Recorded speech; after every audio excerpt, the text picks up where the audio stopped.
Hallelujah. Good morning. सुबह के समय आज के दिन आज के क्लास में हम स्वागत करते हैं आप सभी का। निर्गमन की किताब और उसका 29वां अध्याय 11वां वचन से आज हम आगे देखना आरंभ करेंगे और वहीं से हम देखने अपने क्लास में आगे बढ़ेंगे। चैनल को लाइक करें, सब्सक्राइब करें, शेयर करें ताकि बहुतेरे लोगों तक ये क्लास जो है वो पहुंच सके और बहुतेरे लोग इससे लाभ को प्राप्त कर सकें और इसको समझ सके। हालेलुया। चलिए 11वां वचन। तब उस बछड़े को यहोवा के सन्मुख मिलाप वाले तंबू के द्वार पर बलि करना। हालेलुया। क्योंकि जब याजकों का राज जब शेख होगा तो उसमें बछड़ा और मेढ़ा देने के लिए कहा। तो बछड़े को, जो एक बछड़ा है, उसको मिलाप वाले तंबू के द्वार पर ही उसका क्या करना है? बलि करना है। मिलाप वाले तंबू से एक चीज और याद आती है कि जब यीशु मसीह का क्रूसीकरण हुआ तो वो क्रूसीकरण कहीं और भी हो सकता था, लेकिन यीशु मसीह यरूशलेम ही गए और यरूशलेम में ही उसका बलि होना ठीक वैसे ही था जैसे मिलाप वाले तंबू के द्वार पर, यरूशलेम के द्वार पर उसको क्रूस पर चढ़ाया गया। हालेलुया। वैसे ही है और यहां भी हम देख रहे हैं कि तंबू के द्वार पर ही उसको बलि करना है। दोनों बलिदान में कोई अंतर नहीं। मैं यीशु मसीह के बलिदान और इस बलिदान को जब मिलाता हूं तो दोनों में कोई अंतर नजर नहीं आता, क्योंकि वो भी एक ऐसे अभिषेक के लिए था जो याजक या महायाजक बनाता और अर्थात परमेश्वर को उपस्थिति में लेकर के जाता, और यीशु मसीह का बलिदान भी हमें परमेश्वर को उपस्थिति में लेकर के जाता है। हालेलुया।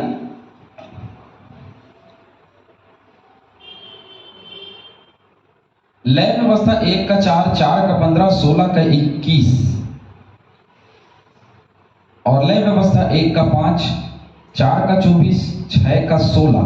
इन वचनों को आप पढ़ लीजिएगा।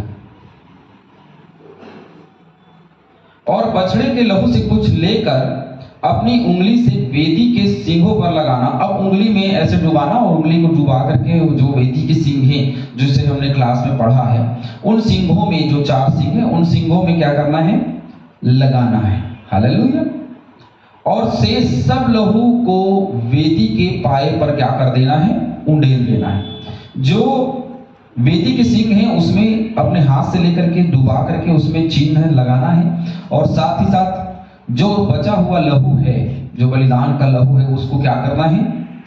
उसके जड़ पर, वेदी के पाए पर क्या कर देना है? उंडेल देना है। और जिस चर्बी से अतड़ियां ढपी रहती हैं, जिस चर्बी से अतड़ियां ढपी रहती हैं, कभी भी जो लोग मांस खाने वाले हैं, जब चिकन की दुकान में जाते हैं तो आप देखते होंगे अतड़ियों में चर्बी लगा हुआ होता है ना? जो बकरा काटते हैं या बकरा काटते हुए देखते हैं, उन लोगों ने देखा होगा अतड़ियों में चर्बियां लगी रहती हैं। तो उन्हीं चर्बियों जो ढपी रहती हैं और जो झिल्ली कलेजे के ऊपर होती है, कलेजी के ऊपर में झिल्ली होती है ना? और जैसे कि आप देखते होंगे बकरे के उसमें भी और इसमें भी, चिकन में भी ऊपर में जो पन्नी जैसा, पतली परत का पन्नी जैसा होता है ना? तो वैसे ही क्योंकि भाई बछड़ा है तो उसमें भी होगी, तो झिल्ली कलेजे के ऊपर जो होती है उनको, और दोनों गुर्दों को, जो गुर्दे होते हैं, दोनों गुर्दों को, उनके ऊपर की चर्बी समेत, गुर्दे के ऊपर की चर्बी को नहीं निकालना है, गुर्दे की चर्बी समेत लेकर सबको वेदी पर जलाना। हालेलुया। पहले तो लहू को वेदी के जड़ पे, पाए में डालना, और उसके बाद अतड़ियों से ढपी हुई चर्बियां और कलेजे के ऊपर की झिल्ली और दोनों गुर्दे चर्बी समेत वेदी पर डाल दिए जाए। ये बलिदान का क्या था? प्रतिरूप था जो वहां दिया गया। अब यहां जो नए नियम का बलिदान जो यीशु मसीह हुआ, पहले उसको मारा गया, उसकी लहू बहाई गई, और लहू बहाया गया कहां? यह पवित्र नगर यरूशलेम में लहू बहाया गया, उसको कांटों का ताज पहनाया गया, और उसके बाद में उसको क्रूस पर चढ़ाया गया। तो पूरी रीति से रक्तम बलिदान है ना? तो पूरी रीति से रक्त का बलिदान यहां पे हमको देखने को मिलता है। हालेलुया।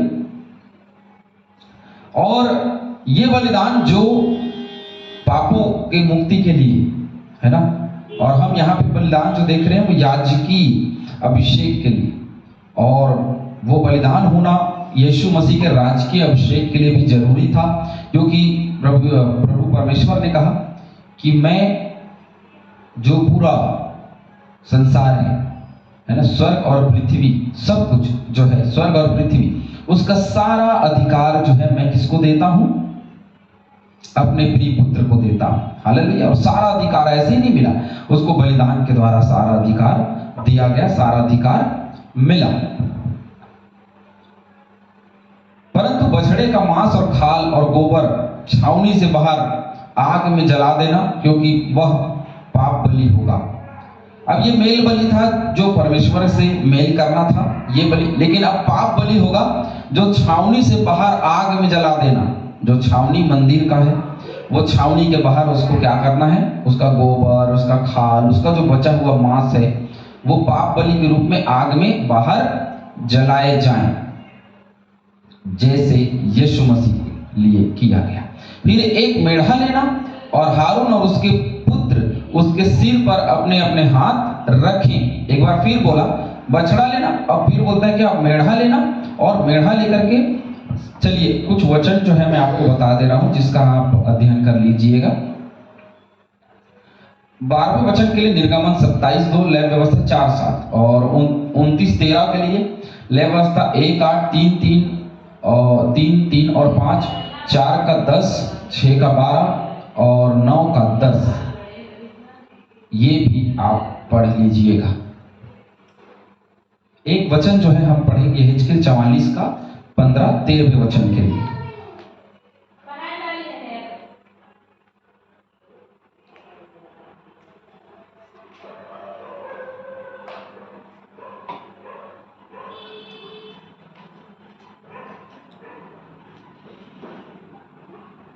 फिर लेवी याजक जो सदोक की संतान हैं, और उन्होंने उस समय मेरे पवित्र स्थान की रक्षा की जब इजरायली मेरे पास से भटक गए थे, वे मेरी सेवा टहल करने को मेरे समीप आया करें और मुझे चर्बी और लहू चढ़ाने को मेरे सन्मुख खड़े हुआ करें। परमेश्वर यहोवा की यही वाणी है। परमेश्वर यही चाहता है, जो बलिदान का प्रतिरूप है, परमेश्वर यही चाहता है।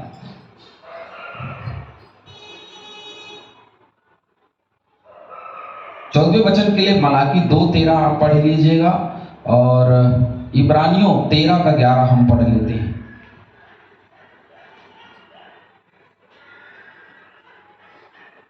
इब्रानियों 13 का 11।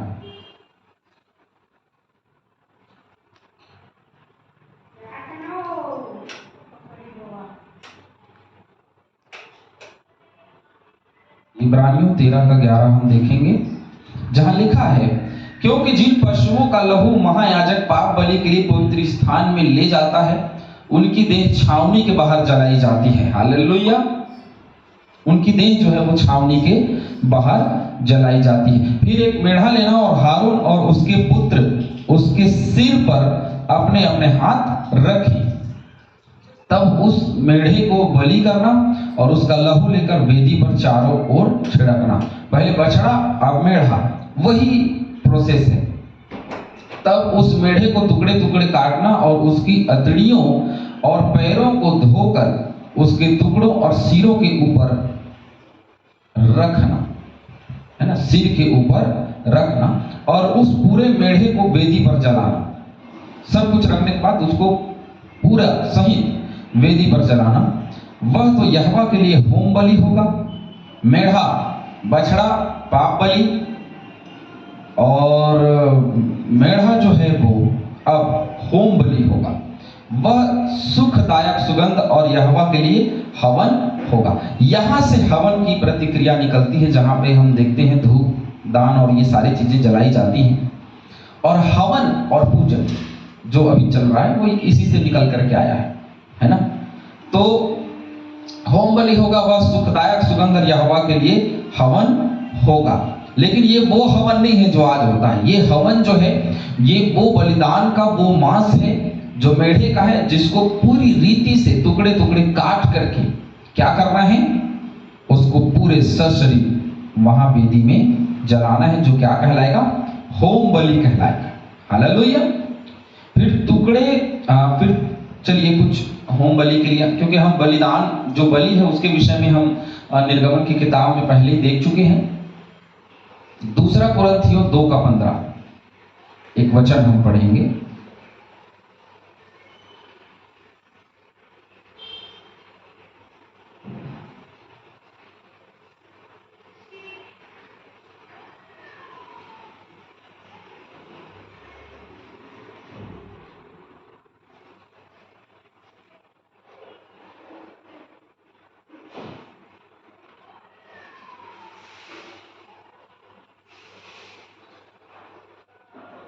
जहां लिखा है, क्योंकि हम परमेश्वर के निकट उद्धार पाने वालों और नाश होने वाले दोनों के लिए मसीह के सुगंध हैं, है ना।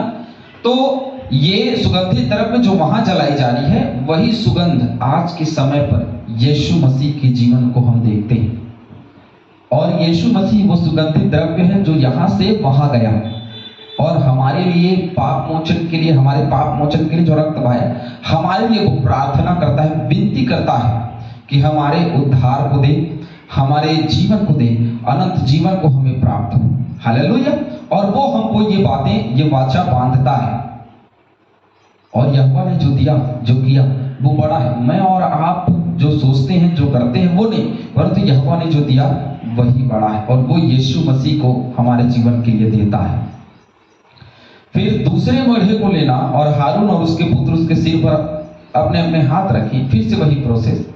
तब उस मेढ़े को बलि करना और उसके लहू में से कुछ लेकर हारून और उसके पुत्रों के दाहिने कान के सिर पर, दाहिने कान के सिर पर, कान के सिर पर, ये दाहिने कान के सिर पर, और उनके दाहिने हाथ और दाहिने पांव के अंगूठे पर लगाना। बहुत सिंपल सी बात है। यहां कान के टॉप पर लगाना है, सिर पे, दाहिने हाथ के अंगूठे पे और पैर के अंगूठे पे, और लहू को वेदी पर चारों ओर छिड़क देना। पहले क्या करना है, दूसरा मेढ़ा लेना, बलि करना, और उसके लहू को लेकर हारून और उसके पुत्रों के दाहिने कान, क्योंकि अभिषेक हो रहा है ना, तो अभिषेक के लिए ये तो जरूरी है, तो दाहिने कान के सिर पर और उनके दाहिने हाथ और दाहिने पांव के अंगूठे पर, और उसके बाद जो बच जाता है उसको वेदी के चारों ओर छिड़क देना। हालेलुया। ये प्रोसेस है याजकों के अभिषेक का जो उनको दिया गया, और इसी को लेकर के उनको आगे चलना है। इन्हीं सब बातों को लेकर के उनको अपने जीवन में आगे बढ़ते रहना है। 20वें वचन के लय व्यवस्था 14 से 25 के बीच में जब आप पढ़ोगे तो यही बात आपको नजर आएगी। और लय व्यवस्था 1, 5 और 11 और 3 का 2, इन वचनों को आप पढ़ेंगे तब आपको पूरी रीति से समझ में आ जाएगा कि वास्तव में बलिदान जो यहाँ दिया गया है वो क्या है, और कैसे उनका अभिषेक, पहले तेल उंडेल करके अभिषेक और अब उसके लहू के द्वारा अभिषेक। तो ये अभिषेक है जो याजकों का किया जा रहा है, जिसको हम देख रहे हैं। प्रभु हम सभी को बहुत ऐसे आशीष दे।